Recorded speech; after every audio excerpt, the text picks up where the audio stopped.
Welcome to my channel. I am SEBI registered research analyst Neha Gupta. आज हम deep dive करेंगे एक ऐसी कंपनी जो पिछले 40 साल से कॉपर इंडस्ट्री में सर्वाइव ही नहीं बल्कि कंटिन्यूअसली इवॉल्व कर रही है। एक ऐसी कंपनी जो आज EV revolution, solar boom, power infrastructure expansion, renewable energy transition, AI data centres और इंडियाज मैन्युफैक्चरिंग ग्रोथ स्टोरी के बीच में खड़ी है। एक ऐसी कंपनी जिसका management openly 5,000 crore revenue target की बात कर रहा है, और एक ऐसी कंपनी जिसे मार्केट अभी भी एक ऑर्डिनरी कॉपर मैन्युफैक्चर समझ रही है, जबकि अंदर ही अंदर पूरा बिजनेस मॉडल ट्रांसफॉर्म हो रहा है। लेकिन कहानी में ट्विस्ट भी है, कमोडिटी रिस्क है, एग्जीक्यूशन चैलेंज है।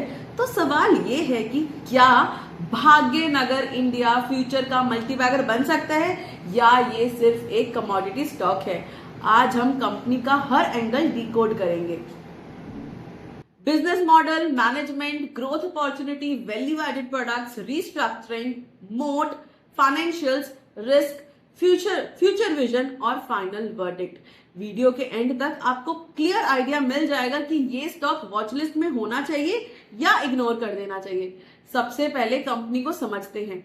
भाग्यनगर इंडिया की शुरुआत 1985 में हुई थी। आज कंपनी को 40 साल से ज्यादा का मैन्युफैक्चरिंग एक्सपीरियंस है। हैदराबाद बेस्ड कंपनी भी है और 500 से ज्यादा B2B कस्टमर्स को सप्लाई करती है। कंपनी के पास 35,000 एमटी से ज्यादा ऑपरेशनल कैपेसिटी है और 30 से ज्यादा कंट्रीज से सोर्सिंग नेटवर्क है। ये स्केल किसी छोटी कंपनी का नहीं होता।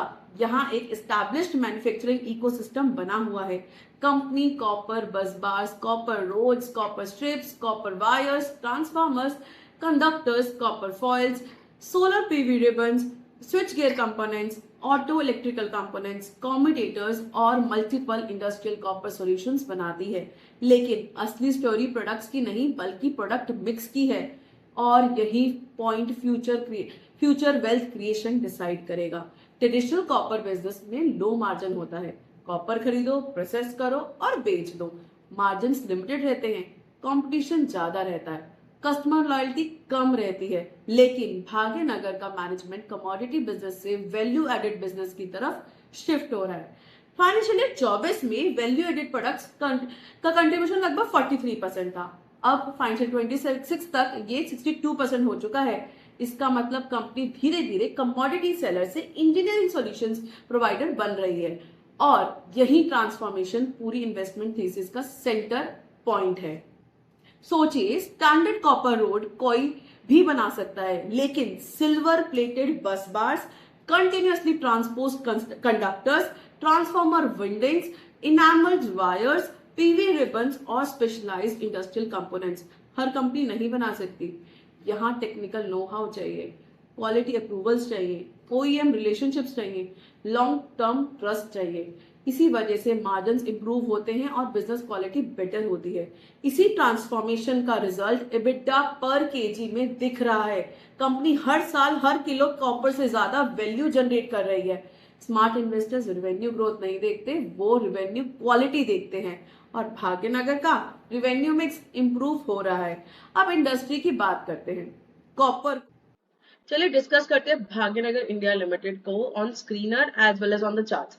सी, भाग्यनगर इंडिया लिमिटेड की देखेंगे तो मार्केट कैप सिर्फ 1,000 करोड़ की है। अभी छोटी कंपनी है, but P ratio P P ratio, that is 20.7, below average. It's looking good. ROCE is 20.7, and the most important thing, that is quarterly profit variation is 301%, 304%। मतलब इतनी ग्रोथ आ रही है कंपनी में। ठीक है, ट्रेड रिसीवेबल्स भी छोटे से हैं, बहुत ज्यादा अमाउंट के नहीं है, और 30 डेज में इसकी साइकिल चल रही है। दीज आर शोइंग कि कैश कन्वर्जन साइकिल अच्छा है। राइट नाउ अब हम आ जाते हैं इसके ईयरली रिजल्ट्स पर। अब ईयरली रिजल्ट्स देखोगे तो सेल्स कॉन्स्टेंटली ग्रोइंग, 1500, 1800, 1400, एक बार इसका मैं डिप आया था यहाँ पर, देन फिर अगेन बैक टू पेविलियन आ गई है 1600, एंड देन अगेन इन मार्च 2026 सीधा सेल्स बढ़ गई है 40-50%। आप इसके रेवेन्यू ग्रोथ देखेंगे, सेल्स ग्रोथ देखेंगे तो 46% की ग्रोथ आई है। This is 46% growth. 1626 से सीधा 2380, राइट।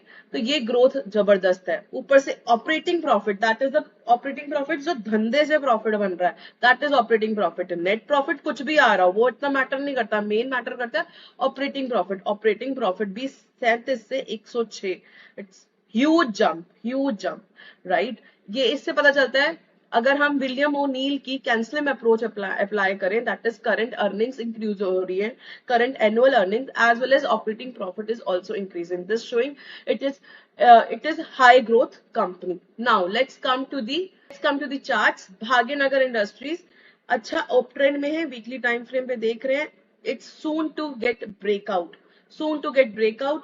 रिलेटिव स्ट्रेंथ इंडेक्स भी अच्छा है, आरएसआई भी अच्छा है, आरएस भी अच्छा, दैट इज रिलेटिव स्ट्रेंथ भी अच्छा है। तो यहाँ से मूवमेंट जैसे ही अप आएगी हमें बहुत अच्छे रिजल्ट्स देखने को मिल सकते हैं।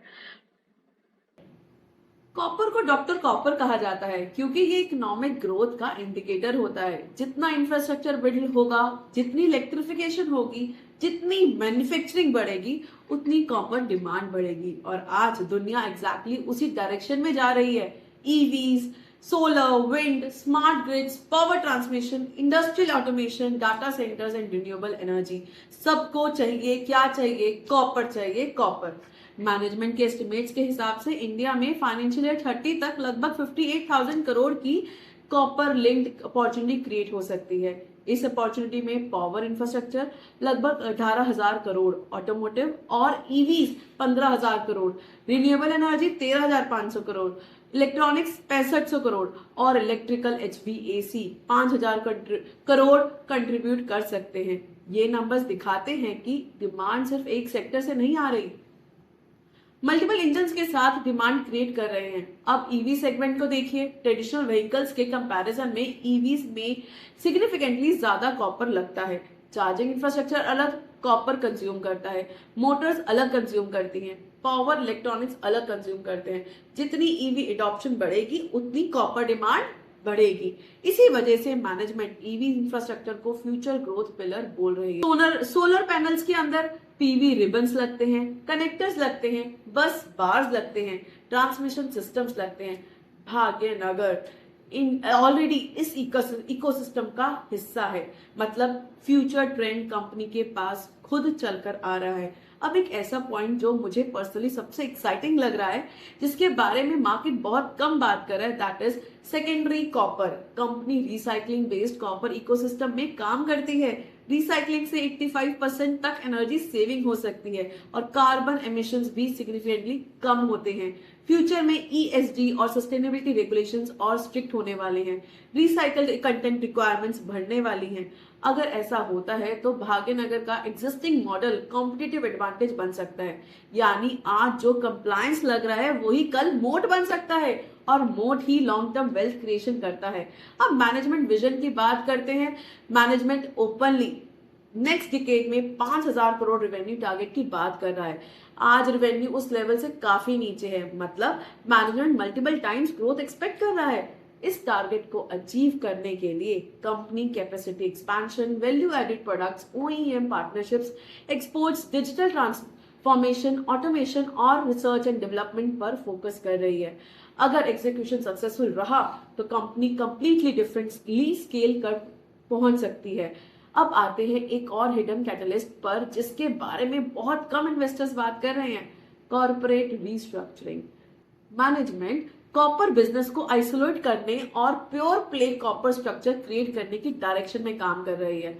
आज कंपनी के अंदर कॉपर बिजनेस, लैंड एसेट्स और विंड एसेट्स सब कंबाइन है। फ्यूचर स्ट्रक्चर में कॉपर बिजनेस एंटिटी सेपरेट कर दी जाएगी जो रिप्रेजेंट हो सकता है। Market generally pure play business को बेटर वैल्यूएशन मल्टीप्लाई देता है क्योंकि इन्वेस्टर्स को बिजनेस क्लियरली समझ आता है।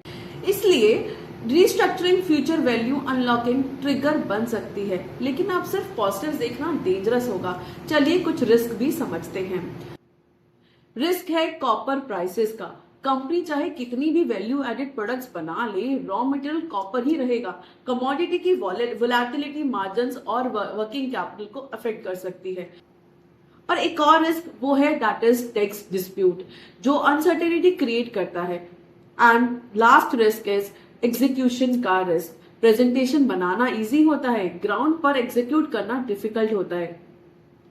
मैनेजमेंट को प्रूव करना होगा कि वैल्यू एडिड मिक्स और प्रॉफिटेबिलिटी दोनों सस्टेनेबिलिटी इंप्रूव हो सकते हैं। अब बुल केस समझिए। वैल्यू एडिड प्रोडक्ट 62% से 75% तक पहुंच जाएं, EBITDA पर केजी सिग्निफिकेंटली इंप्रूव हो, ईवी और सोलर डिमांड एक्सेलरेट हो, कॉर्पोरेट रीस्ट्रक्चरिंग सक्सेसफुल हो, प्रॉफिट ग्रोथ और ज्यादा आएगी, तो मार्केट कंपनी को कमोडिटी स्टॉक के बजाय स्पेशलिटी मैन्युफैक्चरिंग कंपनी की तरह वैल्यू दे सकता है। अब बियर केस समझते हैं। कॉपर साइकिल वीक हो जाए, प्रॉफिट प्रेशर कंटिन्यू रहे, एग्जीक्यूशन डिले हो जाए, डिमांड एक्सपेक्टेशंस अचीव ना हो, तो स्टॉक के री रेटिंग थीसिस वीक पड़ सकते हैं।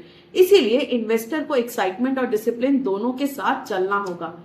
फाइनल वर्डिक्ट ये है कि भाग्यनगर इंडिया आज की डेट में एक सिंपल कॉपर कंपनी नहीं लगती, ये एक ट्रांसफॉर्मेशन स्टोरी है। मार्केट अभी भी इसे समझ रही है, जबकि मैनेजमेंट इसे huge margin copper solutions company बनाना चाहती है। अगर मैनेजमेंट नेक्स्ट 3 से 5 सालों में वैल्यू एडेड प्रोडक्ट्स, EBITDA पर KG, ROCE and PAT growth deliver कर देती है, तो ये company completely different valuation zone में एंटर कर सकती है। लेकिन अगर एग्जीक्यूशन फेल होता है तो स्टोरी प्रेजेंटेशन तक सीमित रह सकती है। इसलिए मेरे हिसाब से इन्वेस्टर्स को सबसे ज्यादा फोकस करना चाहिए वैल्यू एडेड मिक्स, EBITDA पर KG, PAT growth, ROCE, EV revenue contribution और रिस्ट्रक्चरिंग प्रोग्रेस पर। यही मैट्रिक्स डिसाइड करेंगे कि भाग्यनगर इंडिया फ्यूचर मल्टीबैगर बनेगी या नहीं। अब कमेंट करके जरूर बताना कि आपके हिसाब से ये हिडन अपॉर्चुनिटी है या है एक वैल्यू ट्रैप। और अगर आपको ऐसी डीप रिसर्च वीडियोस पसंद आती हैं तो चैनल को सब्सक्राइब करना मत भूलना।